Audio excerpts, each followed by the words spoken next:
കൂടുതൽ വാർത്തകളും വീഡിയോകളും കാണാൻ ഈ ചാനൽ സബ്സ്ക്രൈബ് ചെയ്യുക. കൂടെ ബെൽ ബട്ടൺ അമർത്തുക. Please subscribe our channel. പൊതുവായി നമ്മളെല്ലാം പറയുന്ന ഒരു കാര്യമാണ്, ഒരു സ്ത്രീയുടെയും പുരുഷൻ്റെയും അല്ലെ വധൂവരന്മാർ നിശ്ചയം കഴിഞ്ഞ് വിവാഹം ഉറപ്പിച്ച് കഴിഞ്ഞാൽ, അപ്പം നിശ്ചയമൊക്കെ എന്ന് പറഞ്ഞു കഴിഞ്ഞാൽ നാളെ തമ്മിലൊക്കെ നോക്കി ചേരുമെന്ന് കണ്ട് ചിലപ്പോൾ 6 മാസം സത്യത്തിൽ 6 മാസത്തിൽ ഒരു നിശ്ചയം കഴിഞ്ഞാൽ 6 മാസത്തിനുള്ളിൽ വിവാഹം നടത്തിയിരിക്കണമെന്നാണ്, എത്രയും പെട്ടെന്ന് വിവാഹം നടത്തിയിരിക്കണമെന്നാണ് ആചാര്യന്മാർ പറയുക. പക്ഷേങ്കിൽ ചില ആൾക്കാർ മോതിരമൊക്കെ ഇട്ട് ഇങ്ങനെ നിർത്തുന്നതായിട്ടുള്ള വിഷയങ്ങളുണ്ട്. അത് ഓരോരുത്തരുടെ സാഹചര്യം. പക്ഷേങ്കിൽ വിവാഹം കഴിക്കുന്നതിന് മുമ്പ് വിവാഹം ഉറപ്പിച്ചു കഴിഞ്ഞാൽ വിവാഹ മുഹൂർത്തം വരെ അല്ലെ തലേന്നാൾ, വിവാഹത്തിൻ്റെ തലേന്നാൾ വരെ ചെയ്യേണ്ടാത്ത ചില കാര്യങ്ങളുണ്ട്. അതെന്താണെന്ന് നമുക്കൊന്ന് ശ്രദ്ധിക്കാം. ദൂരയാത്രകളൊന്നും ചെയ്യാൻ പാടില്ല. പെൺകുട്ടികൾ പ്രത്യേകം ശ്രദ്ധിക്കേണ്ട കാര്യമാണ്. ദൂരയാത്രകൾ പാടില്ല. കൂട്ടുകൂടിയുള്ള കളികൗശലങ്ങൾക്കൊന്നും പോകാൻ പാടില്ല. ചില അത്ഭുതകരമായിട്ടുള്ള അല്ലെങ്കിൽ മറ്റുള്ളവരെ അത്ഭുതപ്പെടുത്തുന്നതായിട്ടുള്ള അല്ലെ ഓട്ടം ചാട്ടം അല്ലെങ്കിൽ മറ്റ് മത്സര രീതിയിലുള്ള വിഷയങ്ങളിലൊന്നും പങ്കെടുക്കാനായിട്ട് പാടില്ല. അതുപോലെ തന്നെ ജലത്തിൽ കളിക്കാൻ, ജലത്തിൽ എന്ന് പറഞ്ഞാൽ നീന്തലെ മറ്റു കാര്യങ്ങൾ, ഇങ്ങനെയൊക്കെയുള്ള വിഷയങ്ങൾ ചെയ്യാൻ ഒരു കാരണവശാലും പാടില്ല.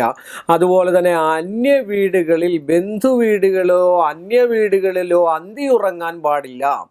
അന്തി ഉറങ്ങിയൊക്കെ കഴിഞ്ഞു കഴിഞ്ഞാൽ അതിന് പ്രത്യേക വിഷയങ്ങളും ദോഷങ്ങൾ വരാതിരിക്കാൻ വേണ്ടിയാണ് പൂർവികർ ഇത് പറഞ്ഞിരിക്കുന്നത്. കാര്യം ദോഷങ്ങൾ വരും എന്നല്ല, ഇങ്ങനെയൊക്കെ ചെയ്തു കഴിഞ്ഞാൽ എന്തെങ്കിലും ദോഷങ്ങളുണ്ടെങ്കിൽ ആ ദോഷം അതിൽ ഈ വിവാഹം പുതിയതായിട്ട് നടക്കാൻ ഉദ്ദേശിക്കുന്ന ആൾക്കാർക്കും വിവാഹ ബന്ധങ്ങൾ ഉറപ്പിക്കുന്നവർക്കും ഒക്കെയാണ് ഒരുപാട് തടസ്സങ്ങൾ വരുന്നത്. അല്ലെങ്കിൽ ഒരു പുതിയ എന്താ പറയുക, ഒരു ഗൾഫ് യാത്ര തുടങ്ങുമ്പോഴായിരിക്കും പുതിയൊരു അവസ്ഥ ഉണ്ടാകുന്നത്. അല്ലെ പുതിയൊരു അഡ്മിഷൻ വേണ്ടി MBBS-ന് ഒരു അഡ്മിഷൻ കിട്ടി, എൻട്രൻസിൽ എഴുതി, ആ സമയത്ത് നമ്മൾ കുട്ടികളെ അങ്ങോട്ടും ഇങ്ങോട്ടും പറഞ്ഞിടുകയോ മറ്റു വീടുകളിൽ താമസിക്കുകയോ ദൂരയാത്ര ചെയ്യിപ്പിക്കുകയോ ഇങ്ങനൊന്നും ചെയ്യാൻ പാടില്ല. അതുപോലെ വിറക് കീറാൻ പാടില്ല. എന്നുവെച്ചാൽ ആയുധം കൊണ്ടുള്ള കളികളൊന്നും പാടില്ല.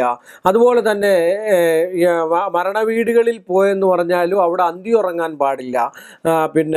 മരണസംബന്ധമായിട്ടുള്ള വിഷയങ്ങളിൽ പങ്കെടുക്കാതിരിക്കാനും ശ്രദ്ധിക്കണമെന്നാണ് പറയപ്പെടുക. കാര്യം എന്താ വെച്ചാൽ ഇതൊക്കെ വിവാഹ സംബന്ധമായിട്ടുള്ള വിഷയങ്ങളിൽ, വിവാഹം നടക്കുന്നതിന് മുമ്പുള്ള വിഷയങ്ങളിൽ ചെറിയ ചെറിയ തടസ്സങ്ങളും കാര്യങ്ങളും ഉണ്ടാകാതിരിക്കാൻ വേണ്ടിയാണ് പാരമ്പര്യമായിട്ട് ഇങ്ങനെ ആൾക്കാർ ഇങ്ങനെ പറഞ്ഞ് പൂർവികരിങ്ങനെ പറഞ്ഞിരിക്കുന്നതായിട്ടുള്ള വിഷയം.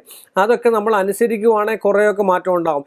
ഇപ്പോഴൊക്കെ എന്ന് പറഞ്ഞു കഴിഞ്ഞാൽ ആൺകുട്ടികളാണെങ്കിൽ ബൈക്ക് എടുത്ത് യാത്ര ചെയ്യുക, വിവാഹത്തിന് ക്ഷണിക്കാൻ പോവുക. വിവാഹത്തിന് പെൺകുട്ടിയോ ആൺകുട്ടിയോ ക്ഷണിക്കാൻ പാടില്ല എന്നല്ല പറഞ്ഞേ, അടുത്തൊരു വീട്ടിൽ പോകുന്നതിനോ എടുക്കുന്നതിനോ ഒന്നുമല്ല പറഞ്ഞത്. വളരെയധികം സൂക്ഷിക്കണം. അവരുടെ ശാരീരികമായിട്ടുള്ള സംബന്ധമായിട്ടുള്ള വിഷയങ്ങളാണെങ്കിലും മാനസികമായിട്ടുള്ള സംബന്ധമായിട്ടുള്ള വിഷയങ്ങളാണെങ്കിലും ശ്രദ്ധിക്കണം. ആക്ച്വലി ദുർവചനങ്ങളൊന്നും കേൾക്കാതിരിക്കുക, മറ്റുള്ളവരുടേതായിട്ടുള്ള വാക്കുകളോ അല്ലെങ്കിൽ മറ്റുള്ള രീതി, വിവാഹം ഉറപ്പിച്ചു കഴിഞ്ഞാൽ അത് വിശ്വസിക്കാതിരിക്കുക. ഇങ്ങനെയൊക്കെ ചെയ്ത് കണ്ടു കഴിഞ്ഞു കഴിഞ്ഞാൽ വിവാഹ ജീവിതം മംഗളകരമാകും. വിവാഹ മുഹൂർത്തം വരെ സ്വസ്ഥവും അവരുടെ കുടുംബക്കാർക്കും സ്വസ്ഥതയും മനസ്സിനെ അലട്ടത്തക്കതായിട്ടുള്ള വിഷയങ്ങളൊന്നും ഇല്ലാതിരിക്കുകയും അവരുടേതായിട്ടുള്ള കാര്യങ്ങളും അവരുടേതായിട്ടുള്ള ചിന്താഗതികളും ഒരുമിക്കാനായിട്ട് ഏറ്റവും നല്ലതാണ് എന്നാണ് പറയുക. അതുപോലെ നല്ല രീതിയിലുള്ള ഉറക്കം, സമയത്തുറങ്ങുക. അതുപോലെ പറയും വിവാഹം കഴിക്കാൻ പോകുന്നൊരു കൃത്യമായിട്ടുള്ള സമയത്തുറങ്ങുക, കൃത്യമായിട്ട് ഭക്ഷണം കഴിക്കുക, കൃത്യസമയങ്ങളിൽ നമ്മൾ ചെയ്യേണ്ടതായിട്ടുള്ള കാര്യങ്ങൾ ചെയ്യുക. അല്ലെങ്കിൽ നല്ലൊരു ജോലിയാണെങ്കിൽ ഒരു 10-30 ദിവസം മുമ്പേ ജോലി ഒന്ന് അവധിയെടുക്കുക. ഇതൊക്കെ പറയുന്നതിൻ്റെ കാര്യം മറ്റുള്ള ദുർഘടങ്ങളൊന്നും ആ ഒരു സന്ധിഘട്ടങ്ങളിൽ ഉണ്ടാകാൻ പാടില്ല. അപ്പോൾ വിവാഹ സംബന്ധമായിട്ടുള്ള വിഷയം അവർ സന്തോഷിക്കേണ്ട സമയമാണ്. ആ സന്തോഷവും സങ്കടം കൂടെ വെച്ച് മുന്നോട്ട് പോയി കഴിഞ്ഞാൽ ശരി. അപ്പോൾ ആ സങ്കടപ്പെടാതിരിക്കാൻ വേണ്ടി, അതാണ് ദുഷിച്ച വാർത്തകളൊന്നും കേൾക്കാതിരിക്കുക, അതിനൊന്നും ചെവി കൊള്ളാതിരിക്കുക, ഇങ്ങനെയൊക്കെ പറയുന്നതായിട്ടുള്ള കാര്യം. അതുപോലെ ആറ്റിൽ കുളിക്കാൻ ഇറങ്ങാതിരിക്കുക, അഗ്നിയുമായിട്ട് കൂടുതൽ കളിക്കത്തക്ക രീതിയിലുള്ള വിഷയങ്ങൾ ഉണ്ടാക്കാതിരിക്കുക.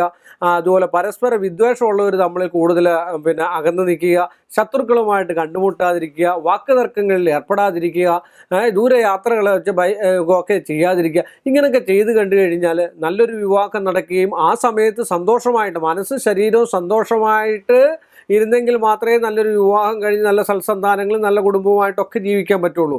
അങ്ങനെയുള്ള നല്ല മനസ്സും സന്തോഷമുള്ള ആൾക്കാർക്ക് നല്ല സൽസന്തതി, സന്താന ഗുണങ്ങളും നല്ല ഐശ്വര്യവും സമ്പൽ സമൃദ്ധിയും ഒക്കെ ഉണ്ടാകുമെന്നാണ് ആചാര്യന്മാർ പറഞ്ഞിരിക്കുന്നത്. കൂടുതൽ വാർത്തകളും വീഡിയോകളും കാണാൻ ഈ ചാനൽ സബ്സ്ക്രൈബ് ചെയ്യുക. കൂടെ ബെൽ ബട്ടൺ അമർത്തുക. Please subscribe our channel.